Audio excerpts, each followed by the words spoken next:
هاد البلافون طوندو ولا السقف المعلق كيفاش كنخدموه؟ كيكون عندنا واحد البروفيلي جانبي مثبت على الحيوط، واحد الغشاء من البلاستيك الحراري غالبا من البي في سي ولا البوليستر، كيتسخن ومن بعد كنثبتوه في واحد الكادر. النتيجه كما كتشوفوا واحد السطح املس تماما كيخفي كاع العيوب وكاع الاسلاك وكاع القنوات اللي دايزين في السقف.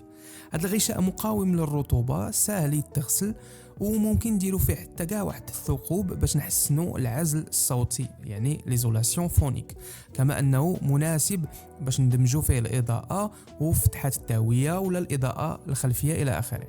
وكما كيبان في هذا الفيديو كاينين حتى اللي كيتعلقوا في هذا البلافون طوندو كما كنشوفوا هنا، فهو مرن بزاف. طبعا هذا الشيء ماشي معناه نستعملوه بحال واحد الطرابيز ديال السيرك، ولكن غير باش نوريو الصلابه والمرونه ديال هاد الماده باش كيتصايب البلافون طوندو. واش نتوما عمركم خدمتوا به؟